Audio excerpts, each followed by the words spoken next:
Hello and welcome to the All 12 Signs video series for the Cancer full moon that's happening on the 26th or 27th of December, depending on where you live. I am reading for Pisces and Aquarius in this video. My name's Chloe. I work with card divination, astrology, and I channel energies through my body. As you can see, my hands are moving around right now. This is independent of my conscious thought, drawing in energies from different dimensions to help us heal, help us clear stuck energy, and open up portals to source to get us in alignment with our soul's frequency. Now, very recently, so I've been, the physical movements, it's like a form of light language. They've been happening for me around 2.5 years. And just before the Sagittarius new moon, I got an activation in the vocal side of the light language. So I just want to let you know that that's adding on an extra layer of what's being channeled. I'm still integrating. Sometimes I hear words in my mind that are linked into it. Sometimes I don't. I'm still integrating. This is very recent, and I just wanted to let you know that there's now other parts of the channeling that are getting on board. They've always been there, but they're now just more out and proud in the 3D realm. Right, so for those of you who know your time of birth, I really recommend you check out the sign that falls in your first house. It's called your rising sign, where your ascendant is. Each of the signs will be as if they are in the first house, so the astrology will link in strongest for watching that one first. However, it doesn't invalidate you looking at any other part of your chart, perhaps where your sun or your moon are, because we are dealing with a lunation, so they are getting activated. Just look to wherever that sign falls in your natal chart, look to the house that it's in and the themes of that house, and apply those themes to the messages that come through. Right, I'm going to keep this introduction short and sweet and kick off with Pisces. Pisces rising. How you doing, Pisces? For those of you tapping into the Pisces energy and it doesn't fall in your first house in your natal chart, look to the house that it does fall in. Look to the themes of that house and apply those themes to the messages that come through. It's as if that Pisces energy, wherever it falls in your chart, the astrological points, celestial bodies, themes of the house have now all come together into the first house. So take what resonates and leave what doesn't. Well, okay, Pisces, wherever Pisces falls in your chart, Cancer is a fellow water sign. And so this is a trine aspect to between Cancer and Pisces. A trine is an aspect of Jupiter. Jupiter wants to provide elevation, expansion, cohesion, a sense of wisdom and faith, a deep knowing within yourself, and a confidence that comes from that, creating opportunities, abundance, and luck, right? This is a free-flowing, soft aspect. It is as I said, ruled by Jupiter, but there's a lot of commonality. You're both yin, night, and nature, the same element, but different modalities. And this is where the depth and wisdom comes in, because the ability to look at things from different perspectives, right? Cancer is cardinal, instigating leadership energy. Pisces, you are mutable, you're adaptable, you're able to shift and change. And so we've got these two elements, two modalities coming together. Cancer is initiating something, and your Pisces energy, wherever that falls in your chart, is able to adapt to this new initiation. For those of you who might not have watched the introduction and are new to the channel, or regulars who haven't seen some of the videos that I've done since I've had an activation in my channeling. So about 2.5 years, I've been doing movements, physical movements through my body, channeling different energies. And couple of days before the Sagittarius new moon, I had a voice activation. So the movements are light language, and the vocals are light language as well. It's just ways of communicating from different dimensions. That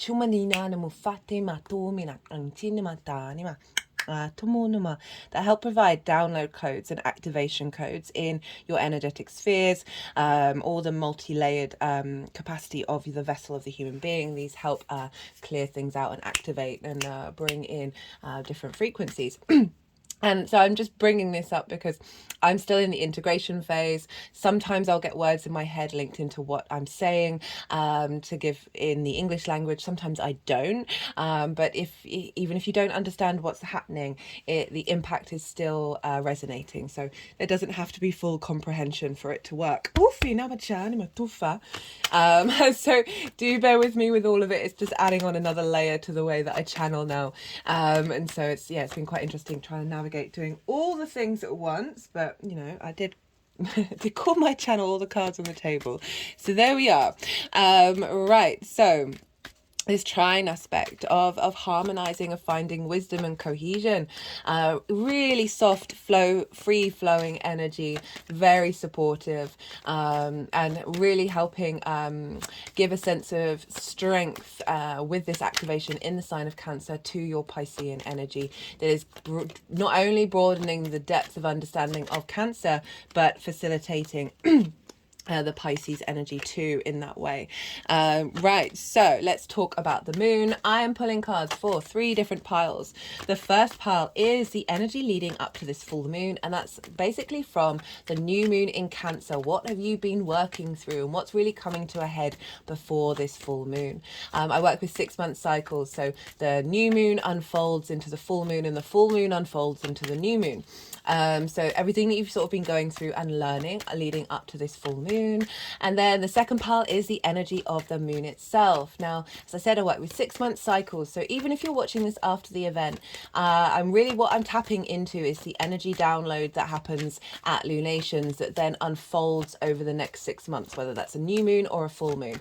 Because with every new beginning, we had an ending, right? So yes, there is more of the element of the culmination with a full moon, but it's still then instigating new frequencies that then unfold over the next 6 months. So the second pile is how that energy is showing up, right? How it's being downloaded into your vessel. It can also represent what's going on around the full moon. You know, it all depends on what channeled messages come through with that one.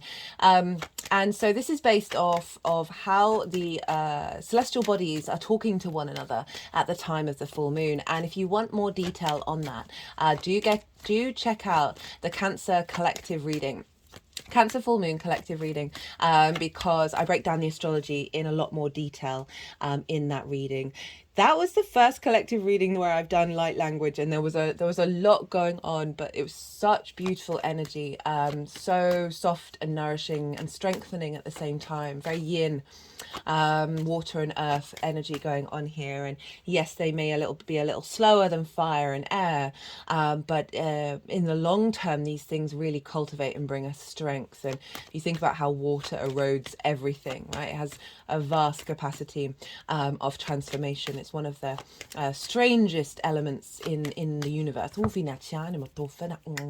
so much memory in it, so much the mutability of it.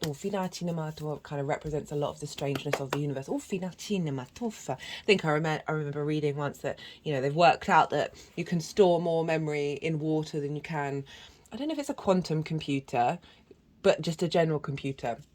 Could be quantum as well. I need to double check that. Right, so that's the second pile. So if you want to check out that collective reading, that's where I break down the energy for us collectively that will be in that second pile, but with the tarot layered on top of it.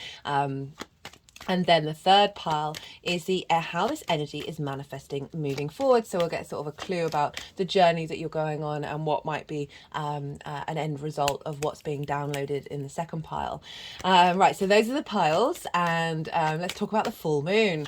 So full moons, this is when the sun and the moon are opposite one another, and often with oppositions, we can get things out of balance, and the full moon can come along and help show us where we need to bring ourselves back into balance. And it can often do so in numerous different ways, as well as if you are in balance, acceleration of that. And so there's 3 main themes that I see show up around a full moon, and this, you can get all of them or none of them, right? It really does depend, but I have noticed these 3 themes. And the first one is trigger time, right? So often police stations, hospitals, schools, the collective at large get a bit rowdy around a full moon. And why is that? Well, the full light of the sun, which represents our conscious mind, our clarity, our vision, our purpose, our will, is falling over the moon, which is our unconscious space, our intuition, our emotional body, where our needs being met or not being met. And this is the important part, how to nourish ourselves and others. So this is often a time when you may get triggered, people around you may get triggered, society at large may get triggered. And I see this, even though this is difficult, even though this can bring up difficult sensations and emotions, I see this as an offering from the sun and the moon, because so often because it's the light, the conscious light of the sun on our unconscious space of saying, hey, look at this. And I just feel like the sun and moon are going, hey, look over here. And there's this thing that you may not have come across in your work, in your shadow work, or however you phrase it. You may have taken years to get to this spot. And unfortunate, yeah, it comes up in a trigger. But it's in order for you to then, it's basically the sun and moon saying, hey, look, you need to look at this. This is going to help you if you do. Of sitting with it, unraveling it, holding space for it over the next 6 months. It might not be the full 6 months, but certainly often I find with triggers around full moons, these are great tools to understand, okay, what's the next step on my journey of what I'm working with and getting back to my true soul's essence.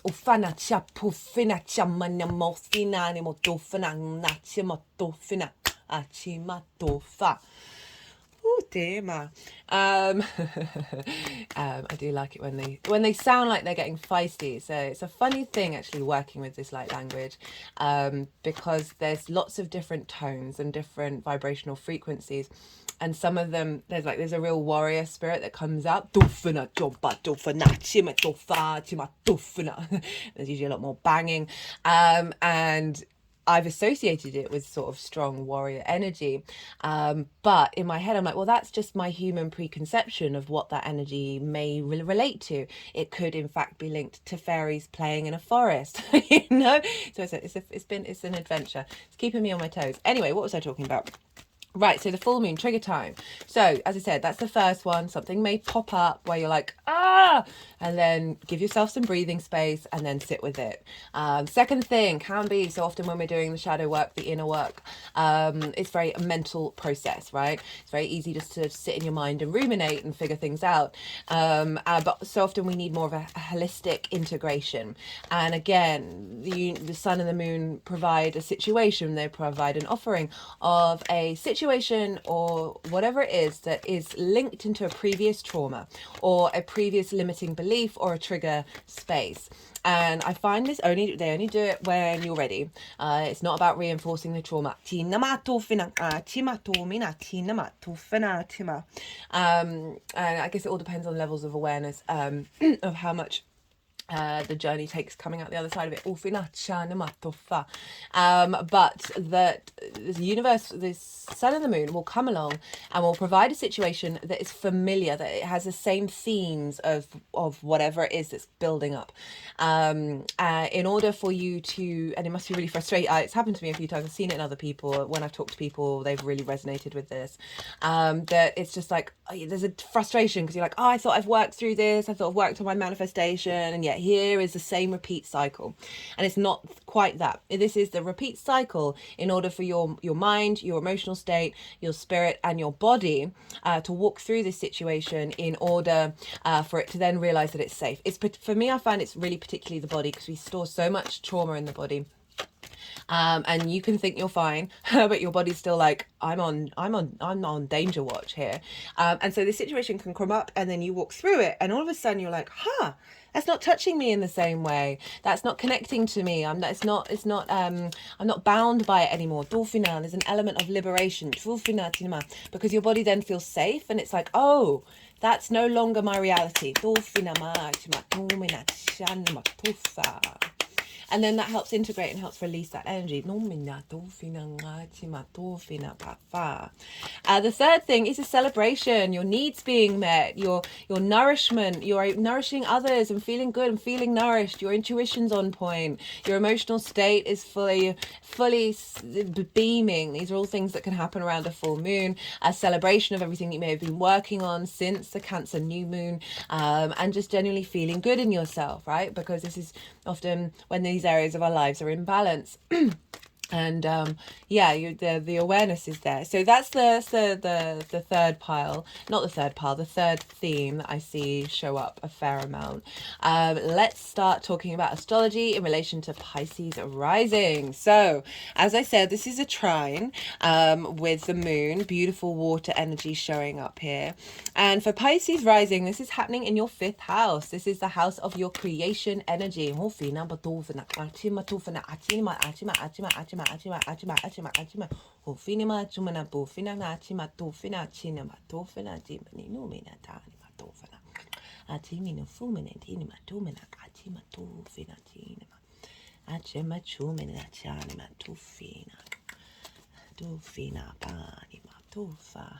Sorry, they've really wanted me to start cutting the deck. Geez, all the major arcana that I'm getting with doing this. So I've really got to lean into it. I'm so used to just shuffling and waiting for jumpers. What was I saying? So it's in your fifth house of your creation energy, right? This is the house of joy. This is where you find your spring in your step, your desire to live, your activations, this pure creation energy. This can be linked into games, play, amusement. It's linked into the pleasure principle, and we can find pleasure in absolutely everything. But it is also linked into sort of short-term dating and romance, that sort of side of an intimate relationship. And it's also linked into children, be it your own children, children you work with, birthing something creative into the world that is like a child that you're releasing out into the world, as well as your inner child.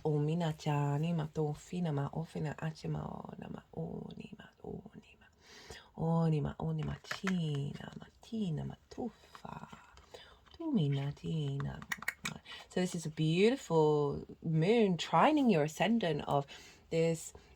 What sort of came through with the collective reading is the sense of being complete emotionally and acknowledging every sort of emotional response that you have.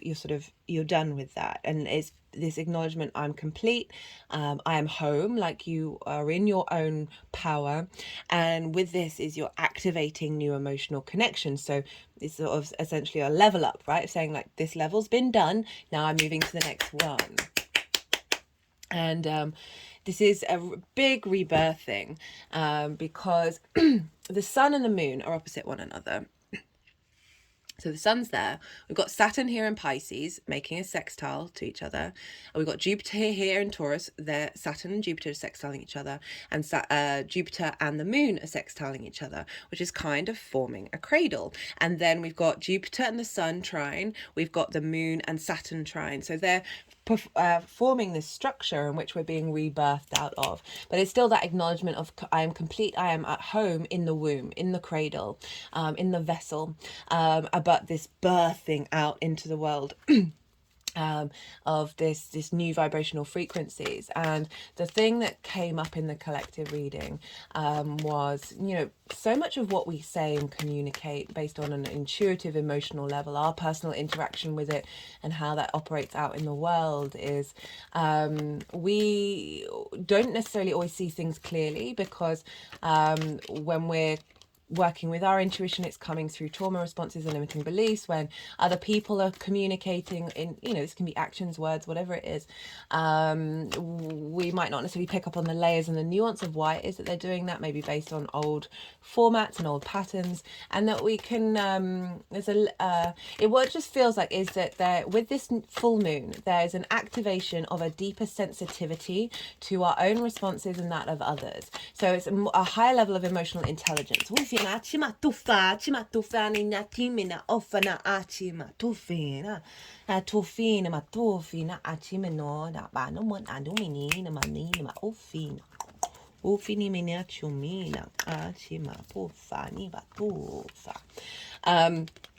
the overall sort of message that's been coming through with this Cancer full moon.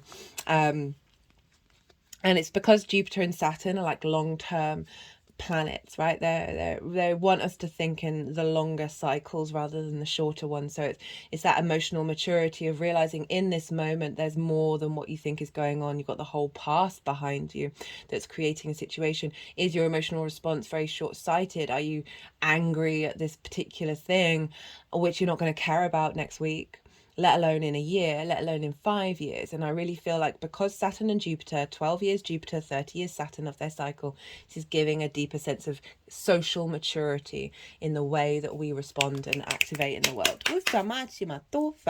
So you got it in your 5th house of your creation energy. So an activation of a deeper nourishment when it comes to your creations, to your finding of joy and play and amusement, a higher emotional and intuitive intelligence around what it is that you need and how you're to be nourished in these areas of your life, and how others can nourish you, and being more and intuitive in regards to what you give your time to.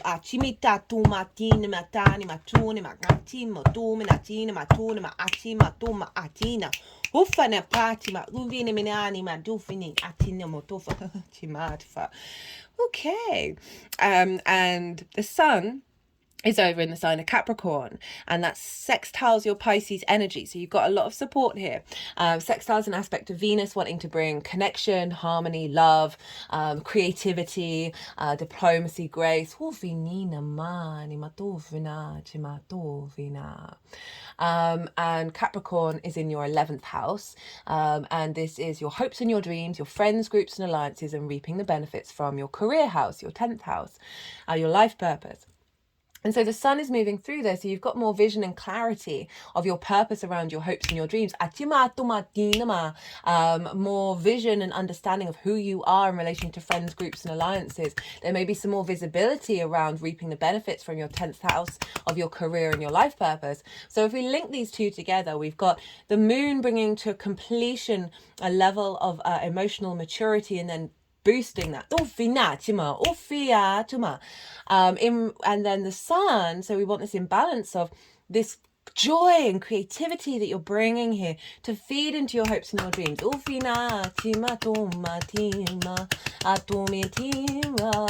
Interesting, get me singing.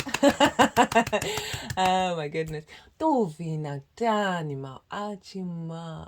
Having more play and joy, drawing towards you groups and alliances and friends who have a vibrational frequency that is tapping into your joy, right? The root of your joy.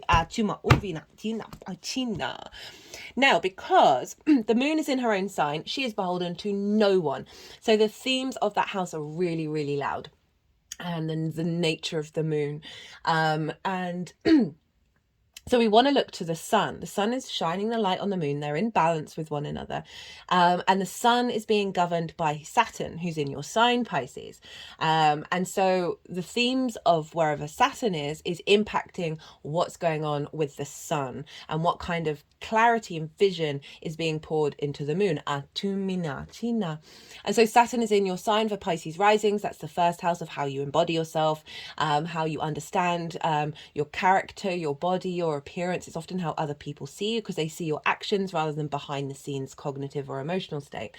And so Saturn's moving through there. Those of you, Pisces risings in particular, if you haven't seen the Saturn transit series that I've done, I do recommend them. The first series, I recommend the introductions, and perhaps watching the all 12 signs video as well. It's about the direct motion that Saturn was doing at the beginning of its transit. So it's not time relative, but it's information relative. In the introductions, I talk about Saturn and Pisces. Saturn was Neptune. Saturn in regards to Jupiter, because Jupiter rules Pisces.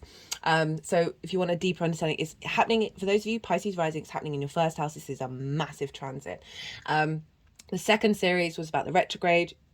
You might want to check it out. Some really cool stuff came through in the introductions. The latest one is for Saturn going direct, which happened on the 4th of November and will be continuing until the end of June, I believe.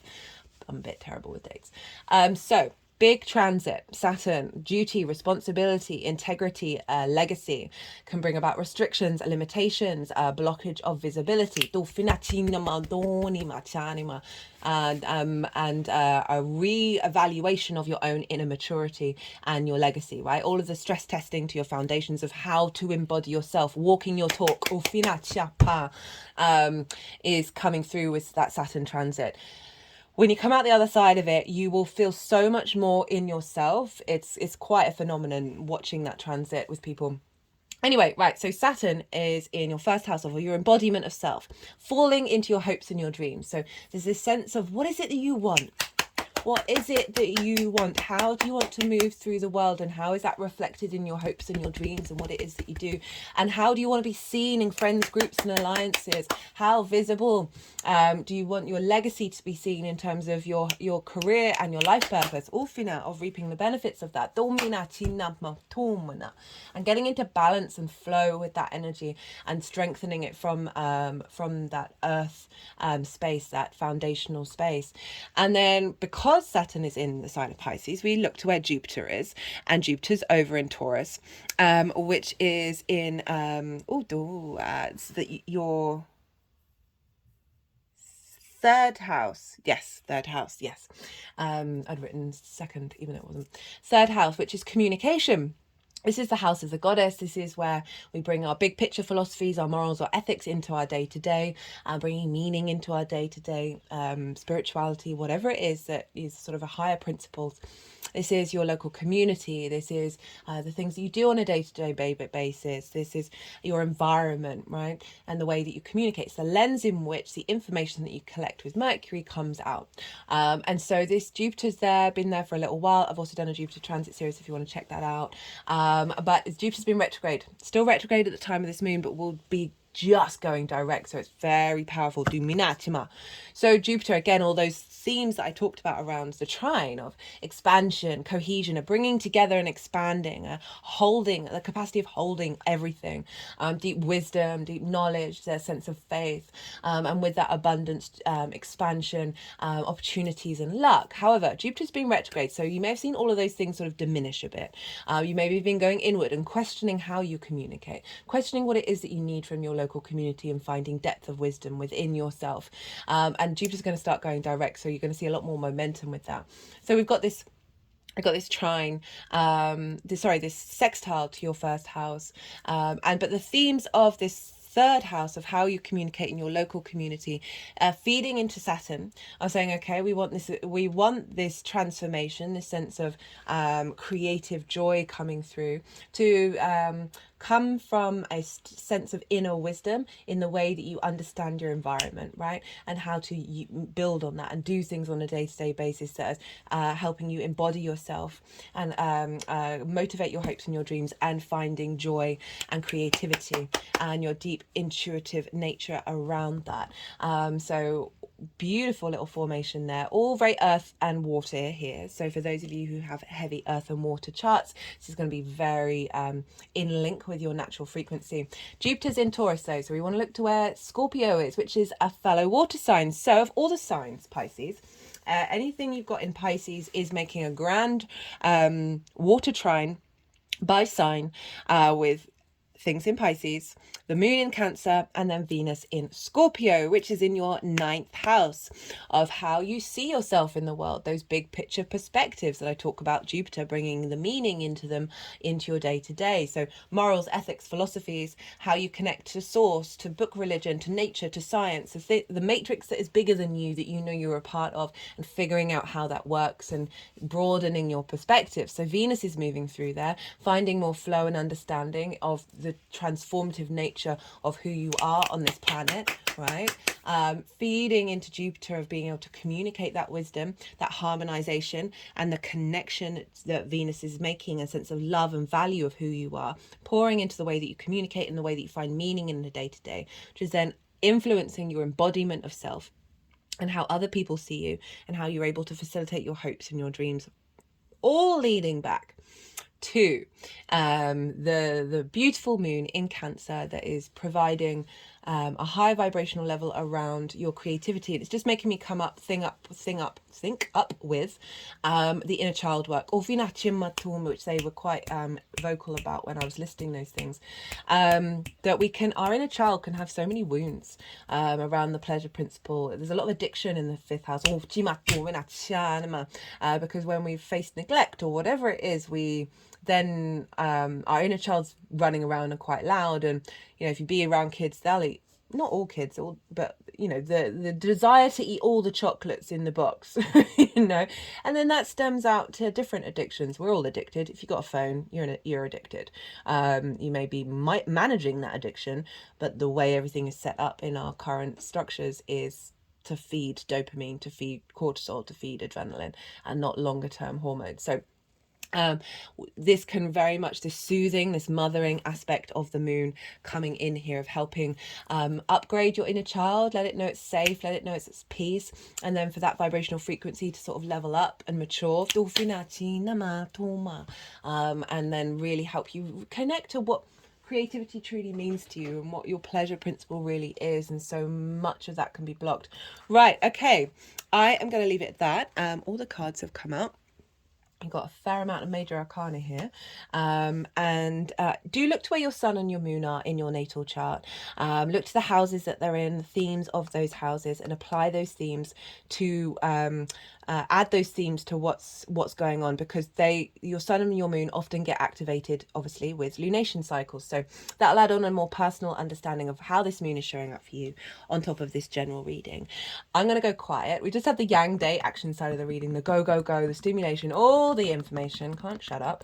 And now we're going to have a little bit of yin, night, rest and digest. Okay, I'm going to soften my mind and go consciously quiet, and let the energies move through me. They may want to do some physical movements, some vocal, light language, move the cards around, and then they'll put them back into the 3 piles, and then I'll bring in the tarot with the astrology. I call you to soften your mind as well. You just had loads of information. Don't try and control it. Don't try and force it. Just let it all settle in your unconscious mind, and then see what intuitive hits come up for you in relation to your understanding of what's showing up in this full moon. Tatumina chifuna. Tifune bane bonina janamo. Janimo. Ufine. Ufana. Ufani mona chamona. Ufi. Ufu.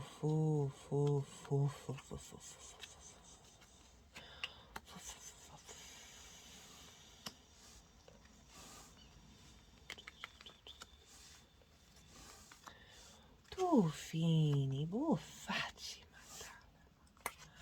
Acima domina cinema atonima acima bina tina acinamo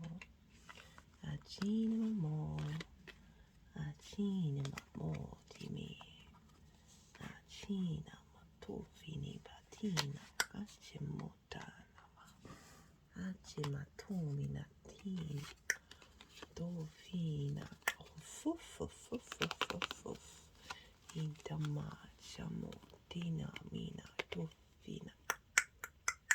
Dofina, Matofina, Chatuma,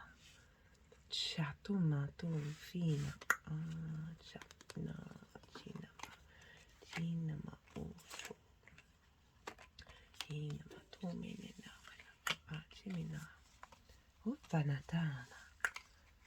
Fini tofi. Atama tof. Atimi. Atami no batina fa. Ufini. Puffa. Atima. Atima numa. Tuf. Tufina matani matufa. Tu.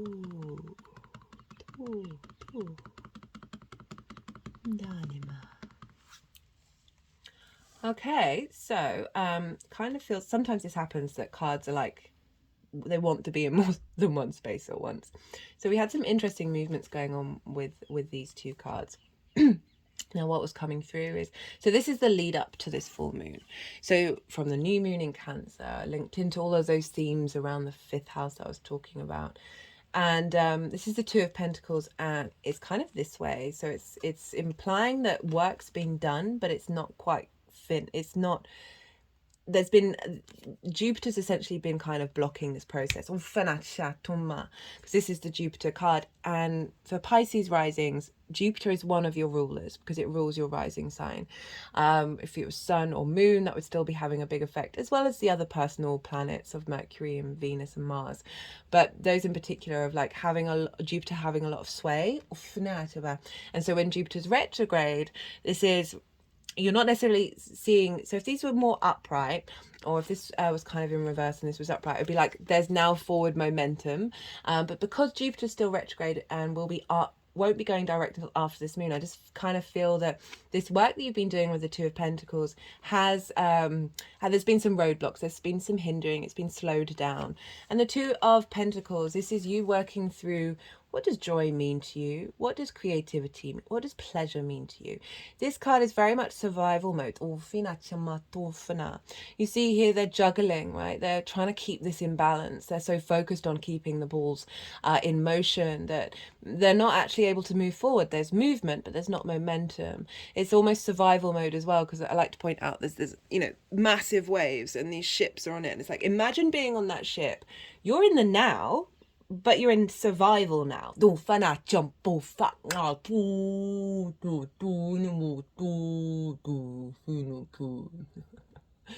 Amina. That you're thinking about what you need to do in that moment in order to survive, rather than being present and open to all possibilities. There's a very different energy. And this coming up like this is like trying to work out what brings you joy, rather than just being in a state of juggling where you can't even enjoy the experience.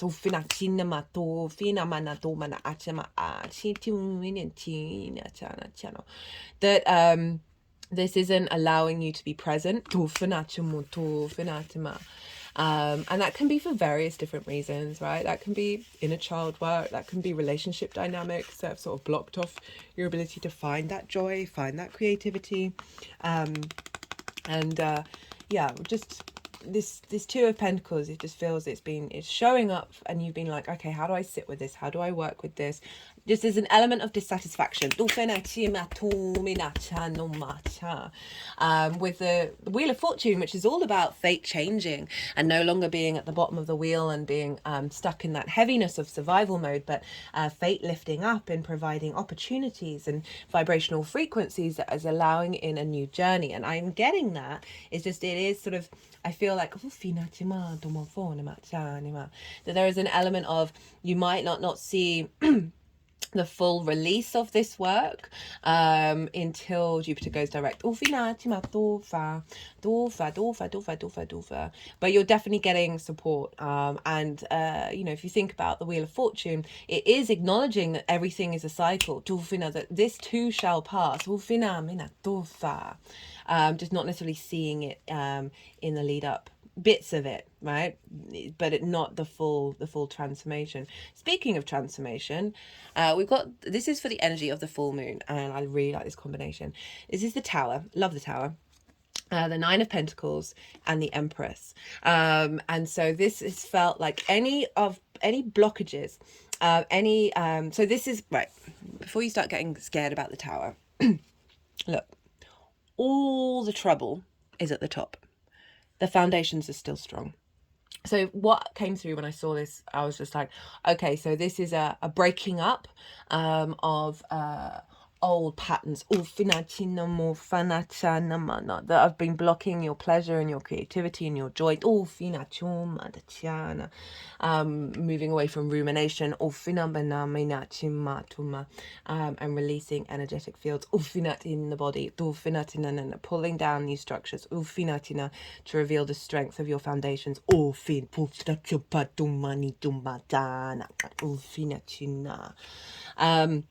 And it's come with the Nine of Pentacles, which very independent energy. So we can be a little bit reliant on other people for our pleasure, for our joy. And this figure, she she's not bothered. She's doing what she needs to do in order to create abundance in her life. So it's far cry from the sort of survival mode of the Two of Pentacles, right? So it's very confident. She's in the sense she's found her joy. Her life is sparking joy.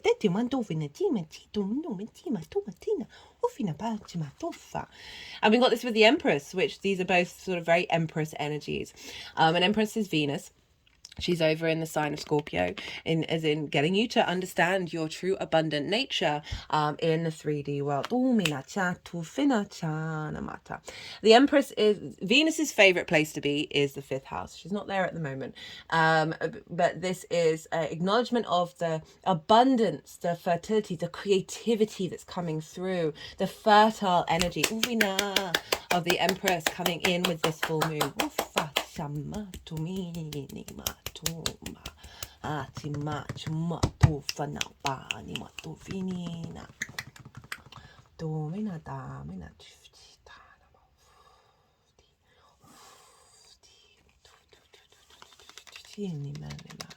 Yeah, the animal card has been coming up a lot, and it just feels like this moon is helping soothe that part of us that is on, you know, the not wanting to come near humans, that kind of thing, that trauma response, that safety mechanism that we can have that actually limits our expression.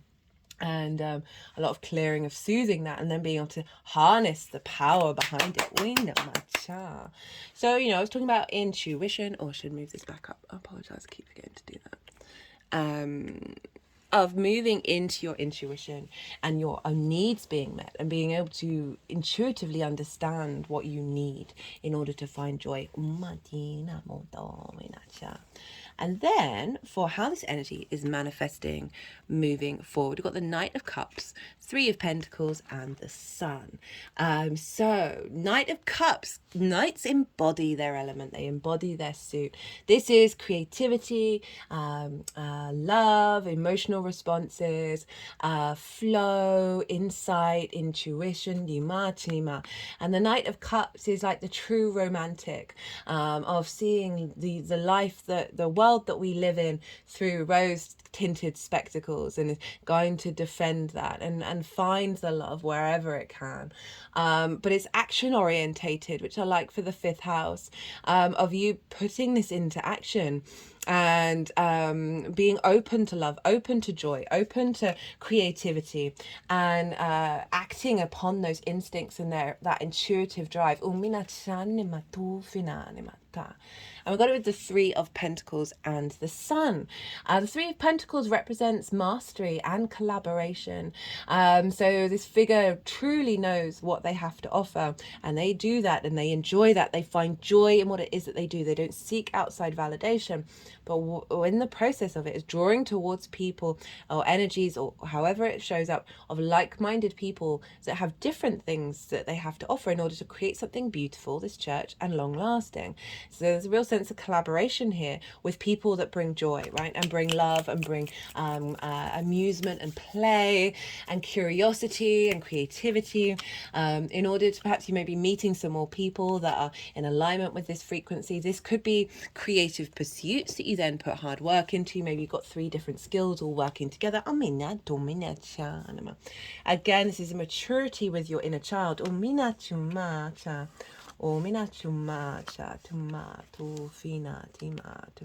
Getting to the foundational space of your inner child, rather than the sort of chaos that moves over it, that is allowing your inner child to be more mature, right? This figure, I talked about addiction. This figure knows the right thing to do to serve them in the long term, rather than that immediate gratification. It's not about also not having immediate gratification, everything in moderation, including moderation. But anyway, so we've got the Knight of Cups, the actions that's taking you towards a sense of mastery of your pleasure.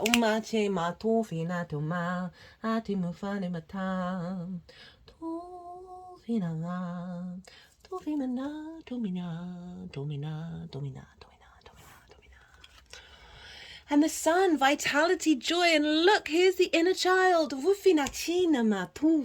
Feeling joyous, feeling light, not feeling heavy and neglected and hidden. They're seeking out joy, seeking out light. This is your will, your consciousness, your expansion of your soul. Fifth house is very important. This is the point of us being here, really. Of finding that play in every day.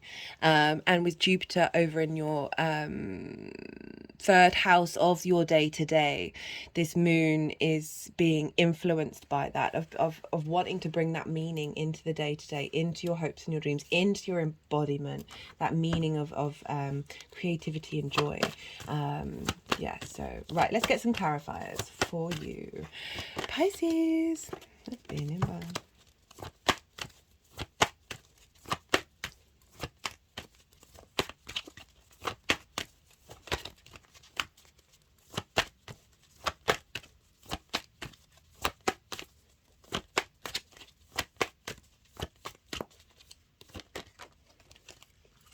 We've got the Strength card, telepathy, intellect, intuition, animals. Often the strength we have to go through. This is about balance of our animal side, our mammalian side, and our higher cognitive mind, right? It's interesting, I hadn't really mentioned the animal card in other readings, and yet I do with this one, and animals is also on here, of really through love and kindness is the only way of bringing that together, and that takes a lot of strength to be able to do that, and a lot of courage to be able to look at your vulnerabilities.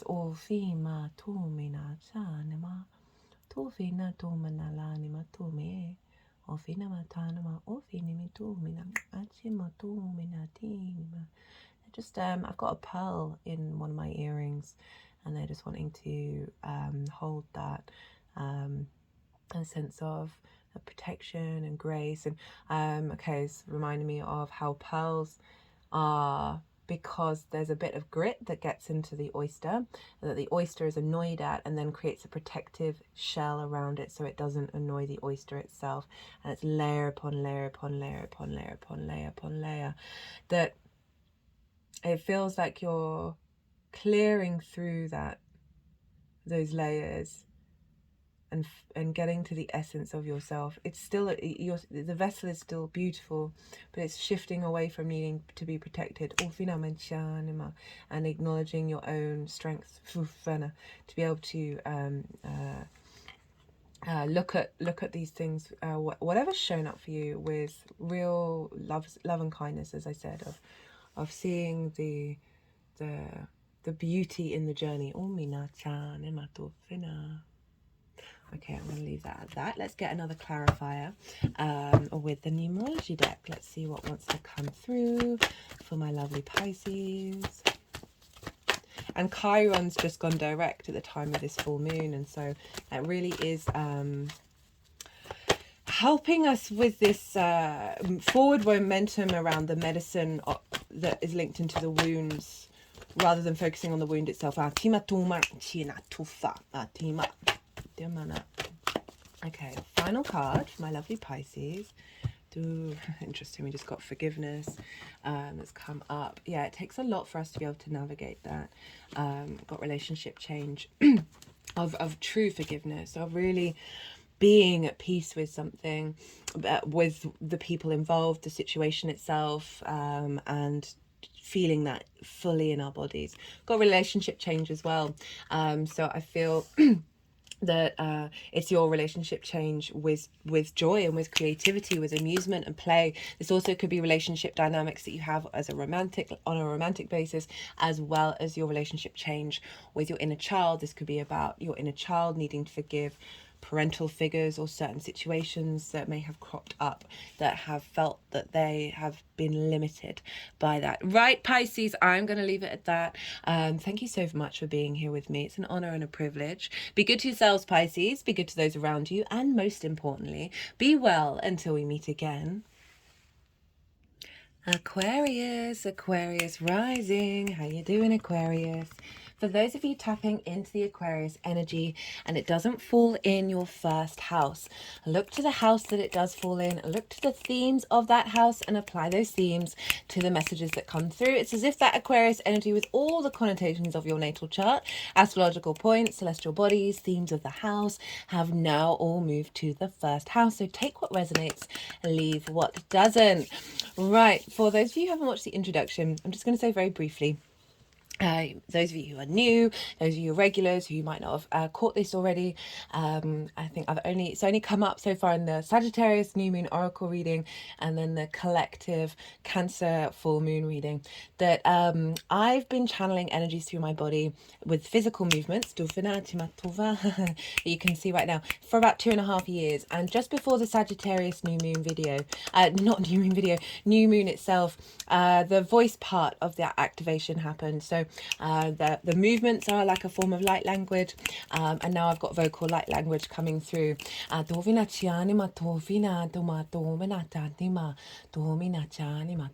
So I'm saying this just to bear with me. I'm still integrating. Sometimes I'll get some channeled messages come through like words in my mind while it's happening. Other times it hasn't happened. But just to let you know, even if you're not consciously conscious of understanding it, it is still activation codes from support, from guides, from ancestors, from source energy to help with this recalibration of your soul's frequency. So just bear with me while it's happening.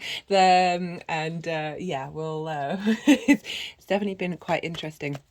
Okay, Aquarius, regardless of whether Aquarius is your rising sign or not, Aquarius and Cancer are what's called in conjunct one another. This isn't a traditional main aspect. This is where you're dealing with 6 different energies. So Aquarius, you are yang, air, and fixed in nature.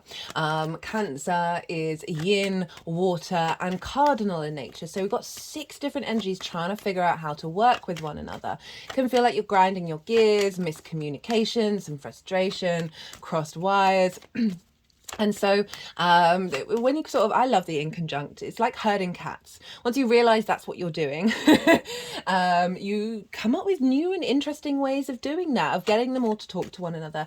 And then when you do and you realize, okay, there's lots of different ideas on the table here, then when you start to, okay, we're going to have to navigate this in a different way, you then start breaking out of convention because none of them have got anything traditionally in common. So you're able to utilize 6 different energies to create something new and very inventive and very innovative. I like the in conjunct. Yes, it can be a little, there can be elements of it that may be frustrating, but once you realize that, you're like, okay, I see what's going on here, and it can help you step over into the part where you're co-creating together. So it's the in conjunct for you. Now, I am pulling cards for 3 different piles. The first pile is the lead up to this full moon, and this is kind of from the new moon that we had in Cancer during Cancer season.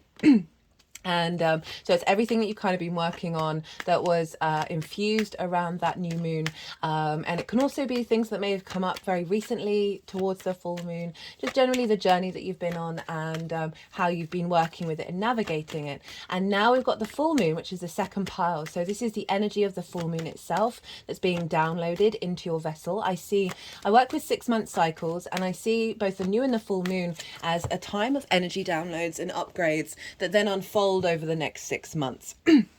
And so yeah, this is what the second pile is, and it's based off of the astrology of the moon itself. And so I've broken that down. If you want more information about that, I broke that down in way more detail in the Cancer full moon collective reading. It's probably one of my shortest. I think it's around 50 minutes. And it was quite an interesting video because it's the first time I really used light language in a collective reading. And very soothing, supportive, flowing and strengthening energy came through with that full moon. I will touch a little bit on the astrology and some of the channeled messages that came through in that collective reading, but if you want a deeper understanding of what that collective message is, which will be part of the second pile, and then with the tarot on top of it in relation to how that's affecting the Aquarius energy. So you can go and check that out. out, it's already live. The third and final pile is how all this energy is manifesting moving forwards. So, as I said, I've already said the inconjunct is regardless of wherever your Aquarius energy is. So that there may be some breaking down of structures and recalibration going on with this full moon here. Let's talk about what the full moon's all about. So, full moons, this is when we have the full light of the sun on the moon itself. And this ties into sort of the three themes that I see, main themes, not all of the themes, but main themes that I see show up around a full moon. And the first one is trigger time. So often police stations, hospitals, schools, the collective get really rowdy around the full moon. We're howling at the moon.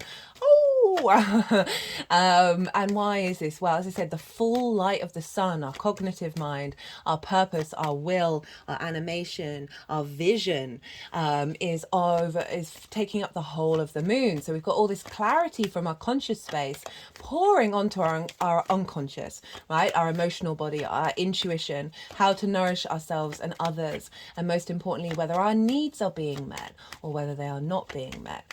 And so they are opposite one another. And often with oppositions, we can get clues about where we're out of balance.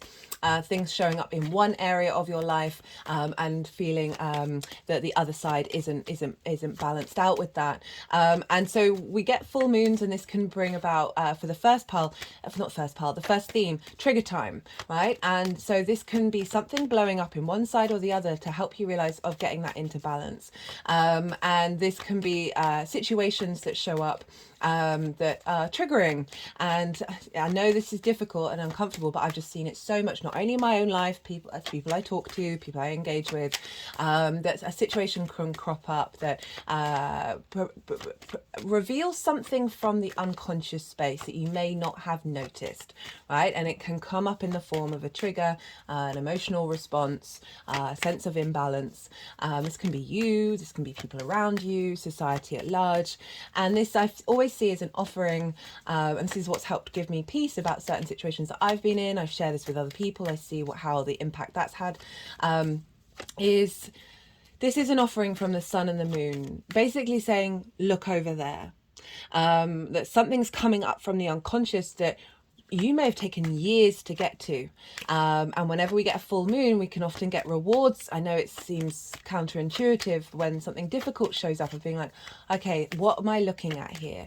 And so the sun and the moon are really calling, if that does happen, for you to maybe not straight away, because we can be very much in our emotional feelings and it's not about denying them, but letting the dust settle. And then as the next 6 months unfold, sitting with it, working with it, giving it grace, finding deeper understanding, having a practice around trying to integrate that in order for you to be more in alignment with your unique self, even if it may be difficult. Okay, so it's an element of just breathe and realize all things are transitory, and it's a helpful tool.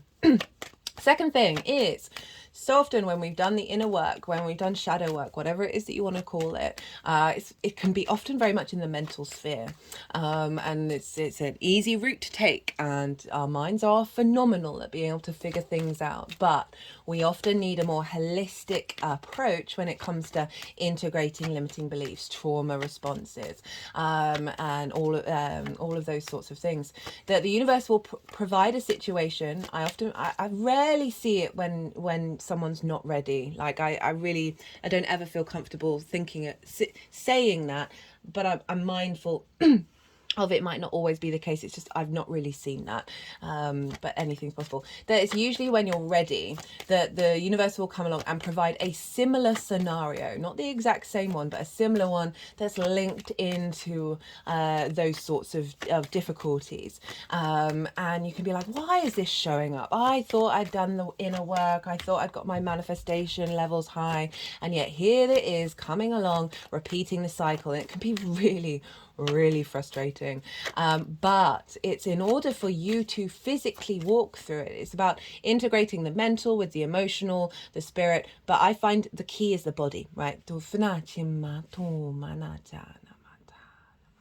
that the body holds so much trauma in it and so much tension that you may think you're not being triggered, but your body's still in fight and flight mode when it enters that same vibrational frequency. Now, this situation comes along in order for you to walk through it and for you to be like, your body to be, oh, I'm not getting anxiety, I'm not triggered, I feel calm. It's not like you approve of what's happened, depending on what it is. It's not like you're agree. It's more that you're physically at peace with it. That it's not necessarily something you agree with, but there's a separation that allows your body to realize, oh no, this isn't touching me anymore. This may still be going on, but I'm not losing my equilibrium from it. And it helps release and dissolve that cycle. My head's sort of like got all shoulders up, head back.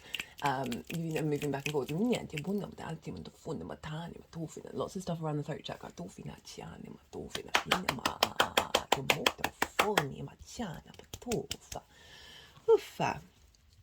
Third thing, celebration of everything you've been working on, your intuition being on point, your emotional needs being met, the deep sense of nourishment, and a heightened sense of your emotional connection. This is full moons. This can be a good celebration time, and really being in union, the sun and the moon being in union, and just genuinely feeling very alive and very present.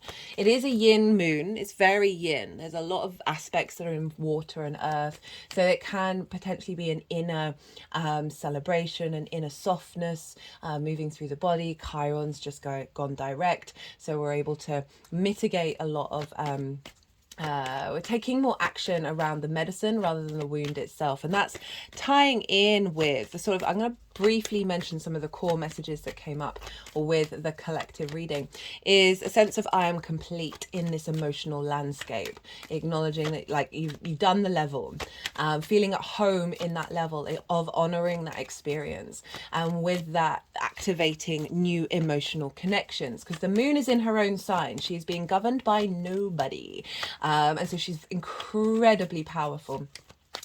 And the energy was so soft and so supportive, but also very very strengthening, because we've got the sun over in Capricorn, and they're obviously opposite one another, and they are forming what's called a cradle with Jupiter and Saturn, which I'll explain a bit more in a little detail in a little while. That this cradle is a rebirth, right? So we are the baby in the cradle. So there's acknowledgement of the end of the journey of this inner space, of this level, right? Of being in the womb, of being in gestation. And now we are being birthed into a new vibrational frequency. And it's a high vibrational frequency because we've got Jupiter and Saturn involved, basically forming the structure of the cradle. It's trines and sextiles, which are very supportive, inspirational, loving energy. With the two outer planets, the two outer visible planets, Jupiter is 12 years, Saturn is 30 years. So they're acting as the foundations of this rebirth, right? Of this activation. And what it's really felt like is a higher, a maturer understanding of our emotional responses and of our intuition. And therefore, a deeper understanding of that of other people, whether it's conscious or not. It just feels like so often when we're all communicating with one another, we don't know of all the layers of what's going on in that vessel that may cause them to respond in a certain way, and vice versa of your response. That just the energy that I'm feeling with it is that just across the board there's this subtle increase in our intuition around how we express ourselves and connect on an emotional level. That is allowing space for more longer term responses rather than sort of immediate triggers that you may not even care about in a year, in 2 years. This is very much allowing a deepening of maturity with the moon in her own sign, and with the sun in Capricorn, which is ruled by Saturn, which is all about legacy, integrity and commitment. Okay, so where is this happening for Aquarius rising? This is happening in your 6th house. This is the house of work, health, and routines. This is the adult in the room house, right? And this is why it's funny to me that this is in conjunct your ascendant, right? How you embody yourself, your sense of character and your sense of self. There's so often us human beings can really struggle being the adult in the room for ourselves, of really enjoying work, enjoying taking care of our physical health, our physical body, putting routines into place. It can be a bit of a struggle bus. Well, once we crack it, it's quite phenomenal. So the sixth house is how you work, the lens in which you work through. So very nurturing, very caring, very intuitive. I'm just thinking of a doctor friend of mine who, very much of that ilk. And this, you finding, it might be that routines can be very, with Cancer, with the moon rules Cancer. So there's an element of instigating. It's cardinal energy, but it's the moon. The moon is very in motion, right? It's constantly flipping from one thing to another. That I'm just thinking of a bit of advice in terms of establishing a routine is acknowledging that your routine may change, and that is part of what a routine means for you. And nourishing your emotional body, having the intention of that when you're doing sort of physical things for your house.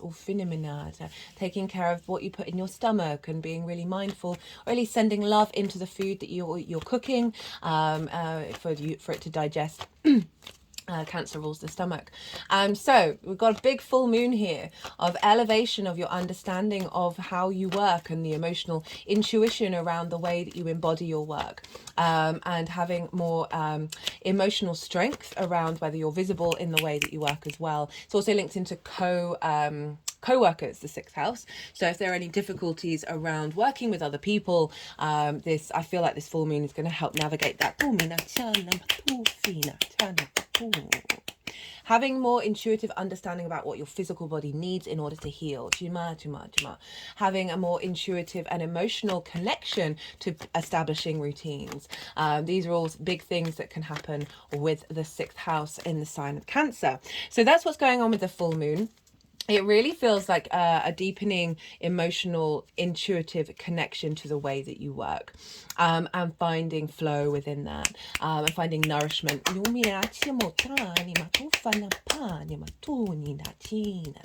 feeling at home in your body, and allowing those emotions to flow through you, and not getting trapped, which then tends to have physical repercussions.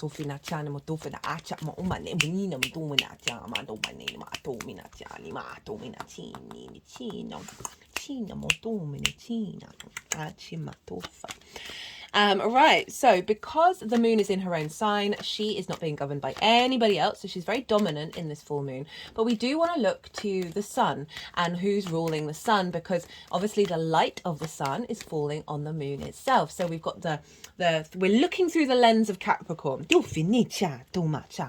And Capricorn is ruled by Saturn.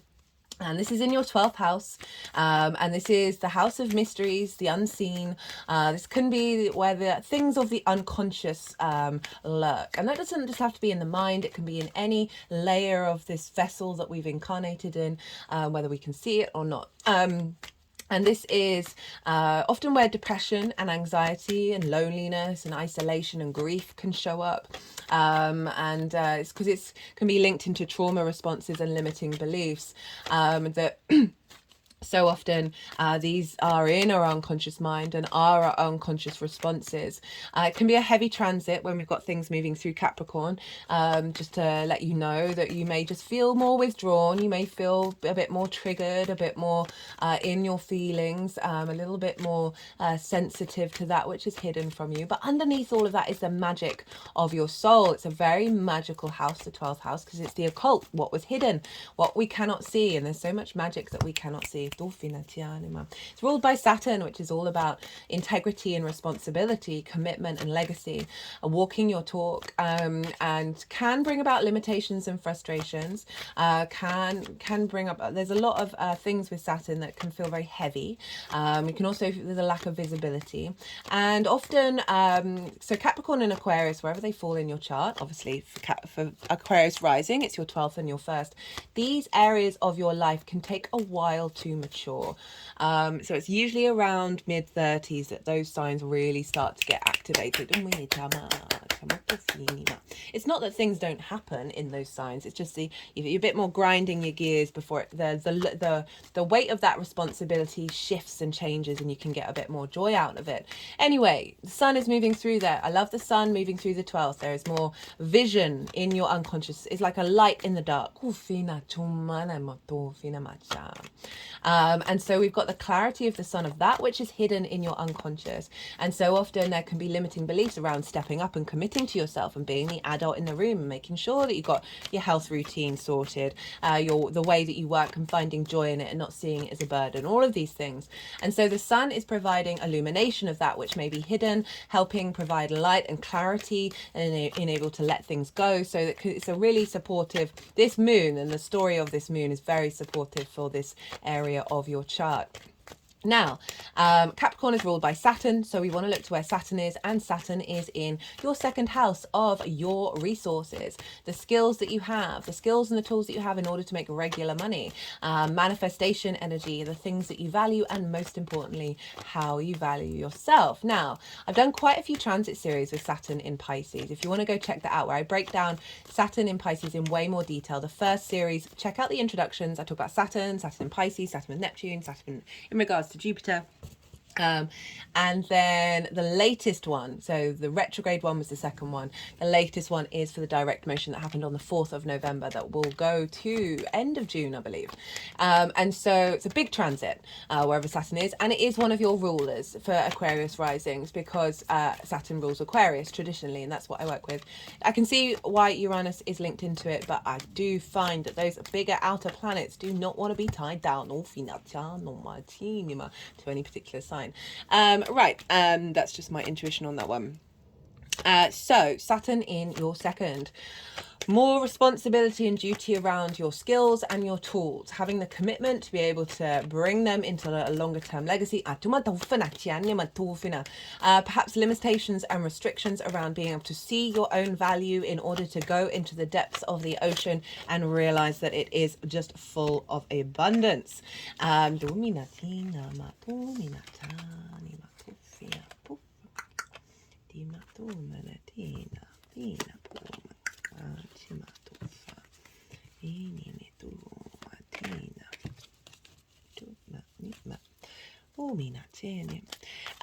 Sorry, since the voice activation, they've been a bit more insistent on me doing different things with the cards.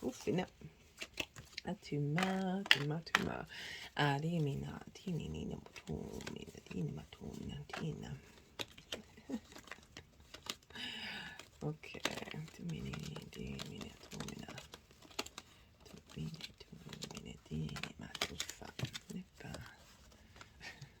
Honestly, they're going through all the cards.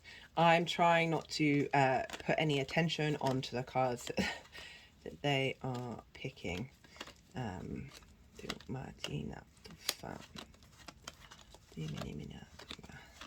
This is so counterintuitive to what I usually do, which is just wait for jumpers. What are you doing? Do bear with me. Right, what was I talking about? Oh, Saturn in the second. Yeah, restrictions around money, potentially, around value, in order just for a longer term cycle of you feeling way more confident in who you are and what you're doing. And because it's one of your rulers, like you're kind of used to that Saturn energy of walking your talk. Okay,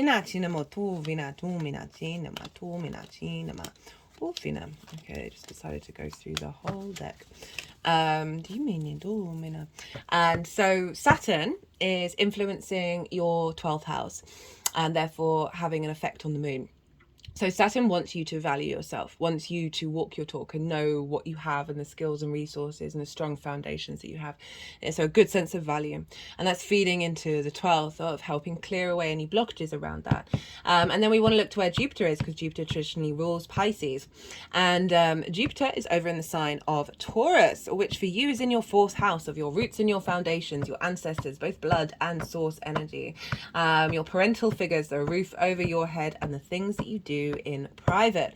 So Jupiter has been retrograde for a while. You may have felt a little bit restricted in terms of the Jupiterian themes. I've also done a Jupiter in Taurus transit series.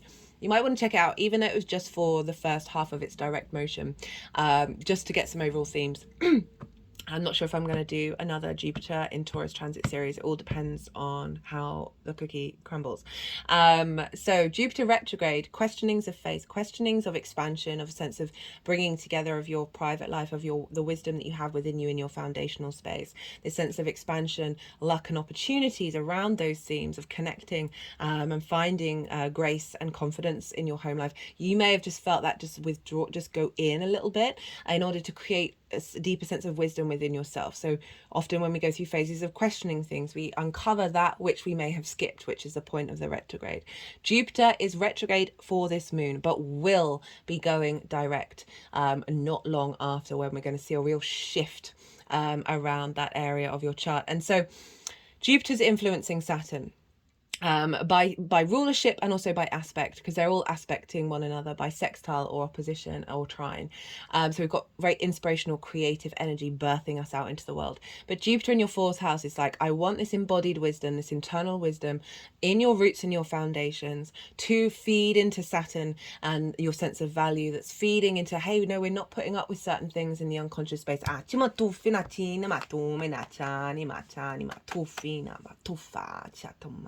Cards showing up a lot for this reading, for this collective reading. And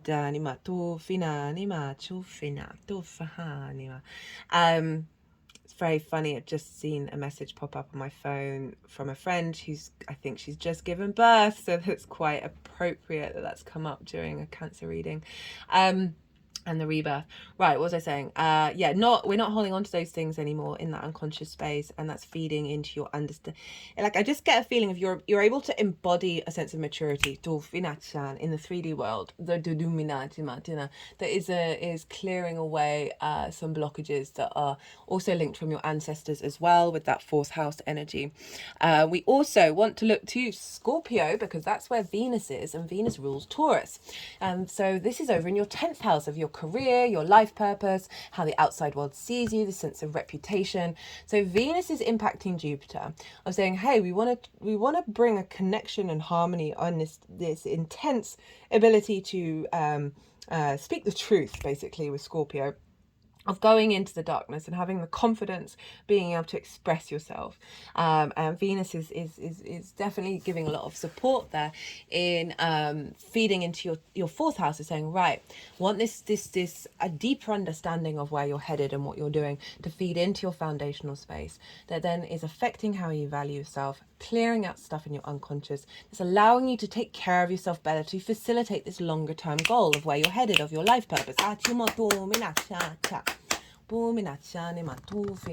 And I always say, this may be conscious and this may be unconscious. If it's not necessarily apparent, look to your actions over the next months to see what it is that you're doing in relation to your Cancer area, right? And see what happens. So often when it's unconscious, we then see it through our actions. So you might get more clarity with that. Okay, that's Venus is also making a sextile to Pluto. That's in the final degrees of your 12th house. So you are clearing out so much. You're transforming your power and magnetism of your magic. Pluto's going to go back in there for a little bit next year. We're really heading towards that final push of Pluto moving into your sign, Aquarius. For those of you not tapped into the Mercury retrograde series, the day Mercury goes beyond its retrograde cycle, it's the same day that the Sun and Pluto walk hand in hand into the sign of Aquarius. wild. Okay, right. So look to where your sun and your moon are in your natal chart. Look to the themes of the houses that they're in, because those themes are, maybe all of them, maybe none of them, have a chance of coming up during this full moon that's more personal to you, beyond this general reading. Right, we've had the go, go, go, the day, the yang, action side of the reading, the extrovert, all the information, all the stimulation. Now we're going to have a little bit of yin, night, and rest and digest phase. I'm going to go quiet, consciously quiet, and soften my mind, let the energies move through me. They might want to move the cards around, do some physical movements, as well as some vocal light language. And then they'll put the cards back into the 3 piles. And then I'll bring the tarot in with the astrology. I call you to do the same. Just soften your mind. You just had loads of information. Let that all settle. And then see what intuitive hits come up during this process. Tuvina, Tomina, Chumana, China, Atoma, Atoma, Atoma, Timini Tufa, Timini Tufa, Tufini, Tufini da Mutefa, Dimutina, Achuma, Achumana, Chinama, Tufina, Tufini Pipani, Mufa. Icha, domina, chuma, chima, tufa, tifini, dominimata, tema, tufina, timina, tufina, patuna, mishana, atima, atima, tuma, chimuchi, ochima, tumina, chana, matuf, tuf, tu menina no fone mata e tu inama tuf fi tufina ti fina matuma tinzana pona tina achima tumina tina mata ini mena ni matufina achimutina ino funo mina pana ina matufina chinmatana motu oto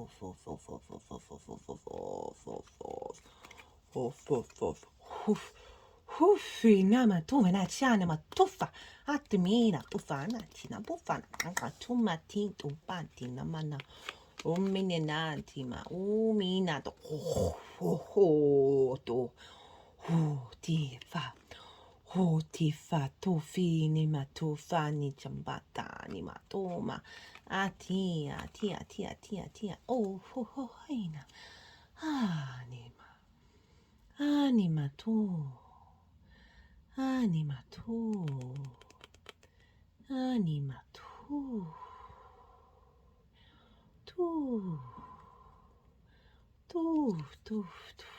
tu shinima Tishinima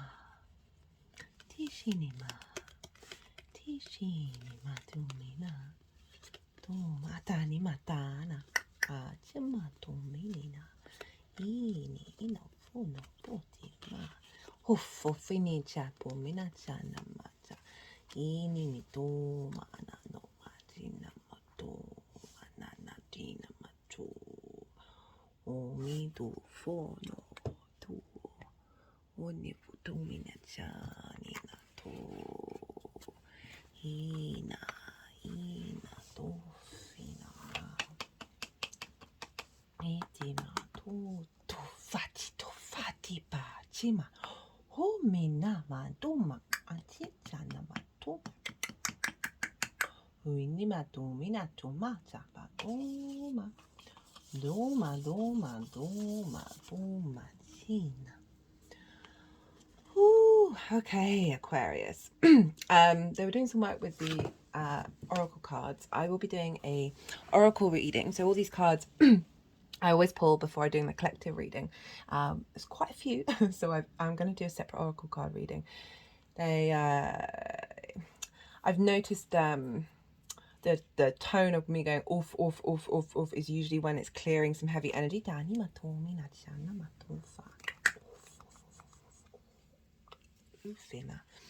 and we've been really utilizing the animal side of it. And, you know, a lot of emotional control feels like it's coming through. It's not denying the power of the animal and the power of that, but bringing that into balance, and healing some of those trigger wounds of, you know, I've been thinking about animals in terms of them not wanting to come near you because they've got this inbuilt sense of that's not a good idea within them, and so our body holds that as well. So they've been doing a lot of work with clearing that out. And then this is the crystal skull of wisdom, clarity, divine healing, high vibrational energy, and then bringing that in.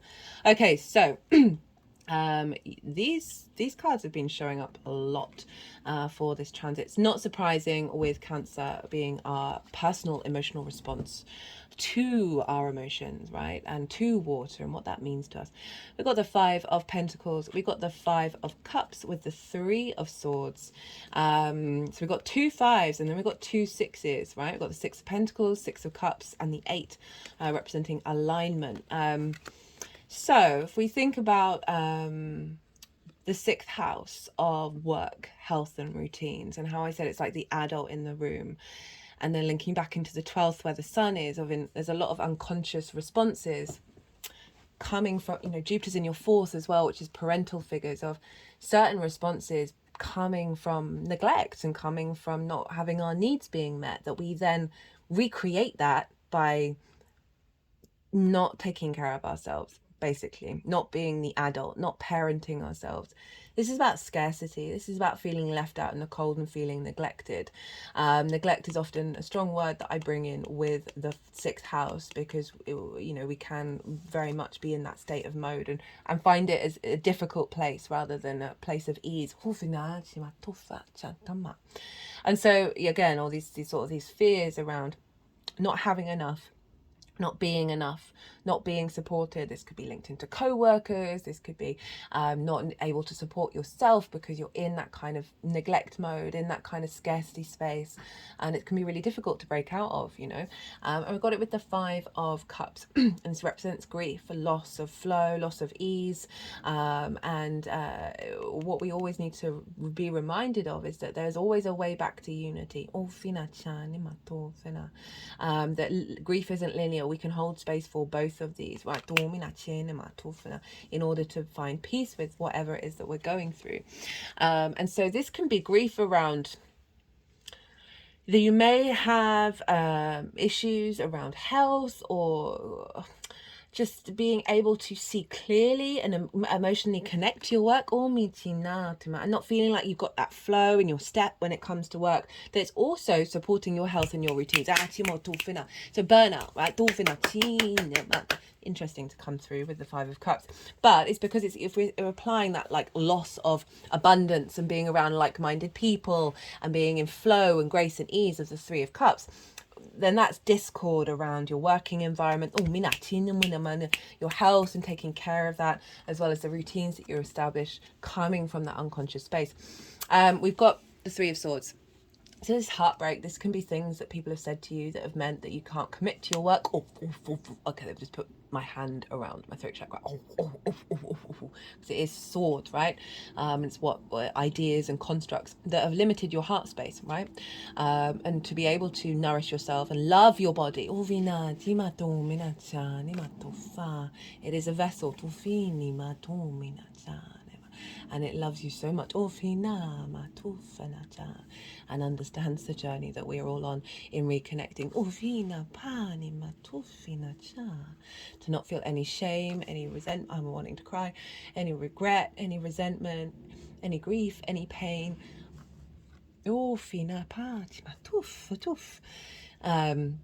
That with this Three of Swords, as I said, things that maybe you weren't told you were good at working, or that you were good enough, and that's recreated a series of stages of neglect where you're not in balance. You may, and that can lead to overworking, of like burnout, where you're not focusing on anything else, and it's a desire to prove people wrong, especially your parental figures with Jupiter in the fifth, right, in the fourth, sorry. That is really helping you get to know you and your cohesive self, the wisdom within you that is helping liberate old frameworks. May have been shamed over your body. Oh, mina chani matufa, ni machana matufana. And it can go in so many different directions with that. And we then internalize that. Oh, fina mani mani matufina ni matufina. And soothing that sort of energy around taking care of yourself, you know. With Cancer in the 6th, it can often be everything other than yourself you are taking care of and you are nourishing. Okay, right, so there's quite a few cards. Let's carry on. Oh, that got me emotional.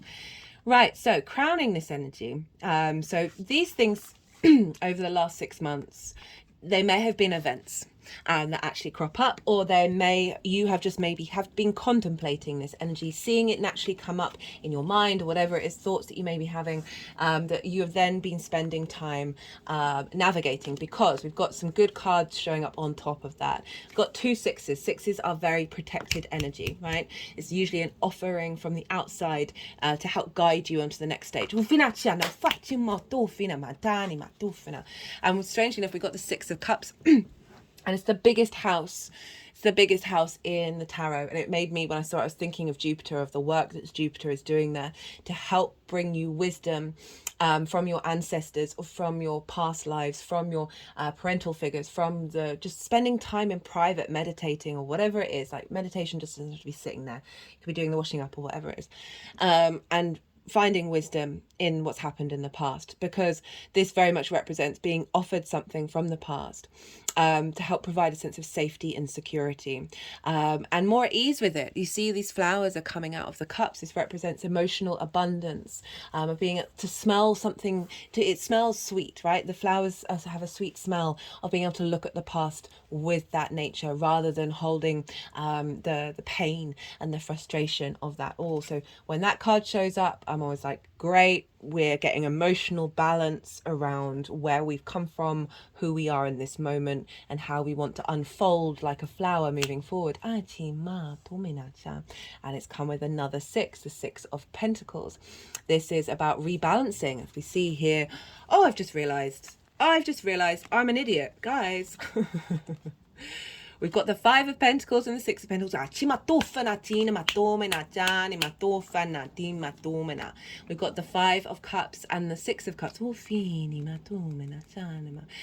we're dealing with Capricorn with the Sun, and we're dealing with Cancer with the... Goodness me, how did I not spot that? With the moon, where the moon's at. So the 5 of Pentacles, again, if you 6 of Pentacles, you see here, this figure is giving these figures something in order to get themselves out of that situation. It's an offering. Or the 6 of Swords, you're being guided. The 6 of Wands, there's a sort of element of protection and moving forward and being recognized. And so these are offerings of shifting your emotional state around that grief, and shifting your emotional state around scarcity and loss, and feeling isolation. So this is a rebalancing. This is all rebalancing. And so it's very interesting that we have the 3 in between the 2 sixes. You know, obviously 3 between the 5s and the 6s. 3, 6, 9. Obviously very powerful magical numbers. And the crowning card is the 8 of Wands. So this is saying rebalancing has been happening, and alignments coming through. This is one of the fastest moving cards in the deck. All these wands are in alignment. This represents flow. This means fast movement. Could be things that have been happening in your life that have been getting you into alignment. You've just had to go with the flow. You've just had to be with it. And it can be maybe not necessarily chaotic, but just a lot going on, and alignment coming through with this shift from the 5s to the 6s. Okay, now what's showing up for the moon itself? We've got your card, Aquarius. We've got the Wheel of Fortune, Ace of Cups, 9 of Pentacles, and the Star. We've got Cups and Pentacles again. Okay, very succinct message here for you, Aquarius. Wheel of Fortune, a change of fate, right? As I said, Jupiter is retrograde. It's going to go direct at the end of the year, just before New Year's. This is across the board for everyone, a shift, energetic shift. So this is implementing the change of fate, right? We've had some fated alignment come in, and now there's an overall energy of your circumstances moving into the up, right? And this is reconfirmed by these other cards, Ace of Cups, right? So we've got a renewal, we've got a sense of peace flowing through you. Your intuition, your emotional connection to your work, your health and routines, there's an element of peace coming in rather than scarcity and grief. And it's come with the Nine of Pentacles. She's incredibly independent, this card. They do the things that they need to do in order to bring abundance into their life in the long term.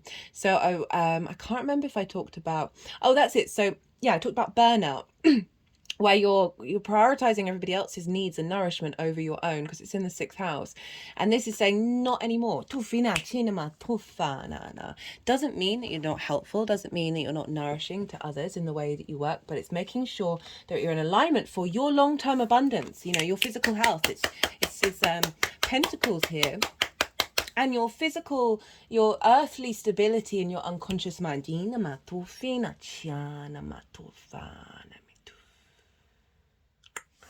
And being able to see clearly about the right actions to take and not feeling bad about saying no and having a boundary. Crowned by the Star card, your card, Aquarius. I love the Star card. The Star card is unclothed. She is so free of masks. She is close to her authentic self as she possibly can be. This is deep, deep healing. This is 3D healing, earth healing, and galactic healing. But this is, again, very unique. Being able to hope and dream, but knowing your own star qualities. And tending to the other in that 6th house of how you work, of being able to bring in multi-dimensional healing and an ability to see in the way that you bring your uniqueness into the way that you work, that then allows other people to see their own uniqueness. This also can be new codes coming in, activating deep healing within you. Maybe you end up being drawn to practices that you wouldn't normally engage in terms of health, because it's a very unique energy, and allowing more space and freedom to come up with your own type of routines. But overall, just feeling more confident embodying your work in your individual way, rather than copying other people or conforming to other people's standards, when you feel like yours also has a space, right? Allowing you to be creative in the way that you express through your work. Okay. So for the energy manifesting moving forward, we got 4 of Pentacles, Queen of Wands, 10 of Cups. So again, Pentacles and Cups with a bit of fire intermingled in with it. 4 of Pentacles, I see this as your inner strength, your inner sovereignty. You see this figure has a crown on their head. They have the pentacle over their feet chakra, under their feet chakra, over their heart chakra, and over their crown chakra, representing a containment of the universal energy in your physical vessel, and having strength and authority in what it is that you embody in this 3D. I'm feeling quite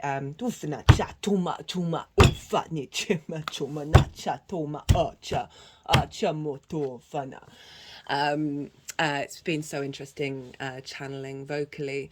There's been some certain energies, that one in particular, that my human mind relates to a very empowering warrior energy.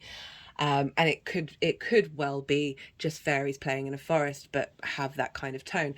But I do get that every time. I feel a lot of strength come through my body while I'm articulating that, of the power of your internal power.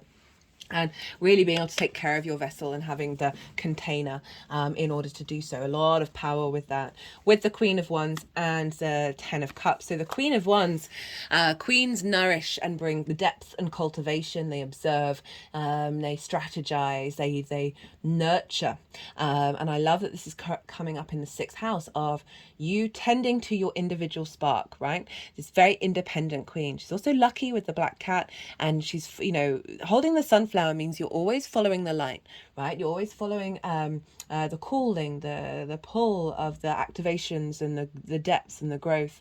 This is creativity, this is independence, this is passion, this is drive. So you've got this strength within your vessel and your desire to cultivate this new experience, this new vibrational frequency of being able to, I'm just getting a lot of independence here, of you being able to bring nourishment to your individual soul that is then affecting everyone else around you in terms of your work, right? And how that's communicated. I don't see the Queen of Wands burning herself out. She's got enough fire within her.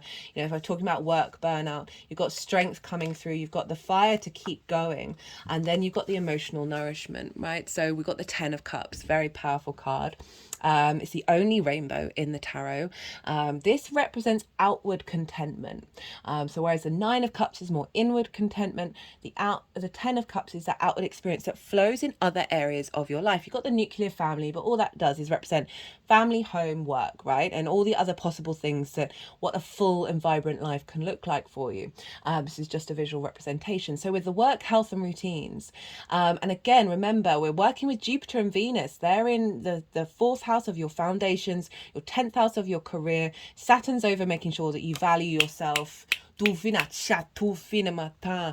to have a ripple on effect. Like the more that we are at ease in the way that we work and the way that we take care of ourselves, it's so empowering that it makes everything else a little easier and helps bring in more flow and more space. So I was talking about the rainbow.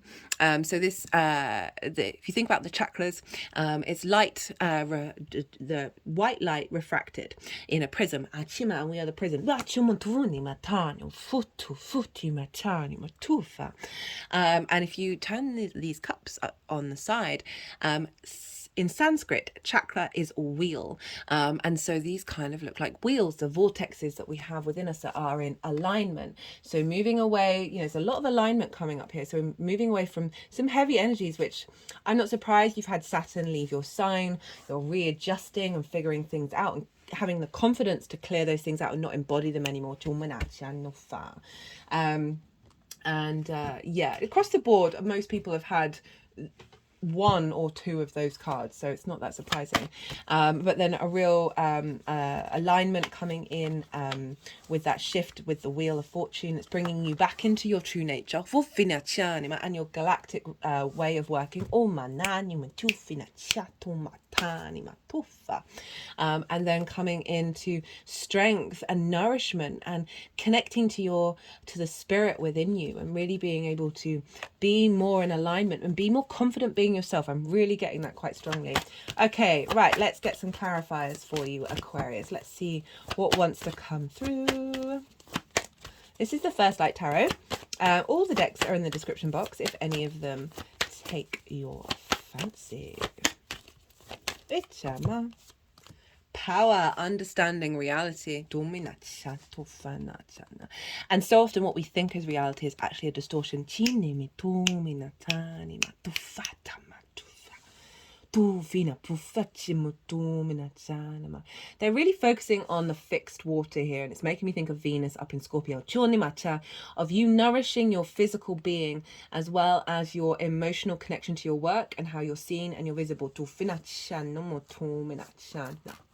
and how that isn't dependent on other people. Okay, right, let's get one more from the First Light Tarot. Thought communication. Okay, so that's highlighting something that I haven't really retouched in on, of the Cancer full moon being an elevation of our emotional connections and how we perceive them, and that is an element of communication, and your ability to be thoughtful in the way that you embody your work, that is acknowledging of those narratives, right? And it's adding a level of maturity rather than breaking uh, uh, rather than adding to anybody else's and your own experiences. This is genuinely like a intuitive ability to communicate with care and thought, and being thoughtful. Tūwhina tima is a skill set that I feel is not respected enough, and being thoughtful for yourself, listening to the thoughts that come through from spirit, from source, wherever it is, to help with the alignment process, and the ideas that may come through about how to then embody this new energy. Just split the deck and got abundance. This is a numerology deck, and just again, it's that flow, that emotional contentment, and that power within you of being able to not be in that state of grief and that state of scarcity, that this is creating more space within you that then ripples out through, and realizing that despite the things that may have happened, we inherently live in a universe that wants to create, right? And we can tap into that abundance and allow what I'm thinking. I just cut the deck and got time out, and I feel like it's the burnout side of it, that this is creating space for you to facilitate more than one area of your life. Right, I'm going to leave it there, Aquarius, and I hope you enjoyed this reading. I certainly did. Be good to yourselves, Aquarius. Be good to those around you. And most importantly, be well until we meet again.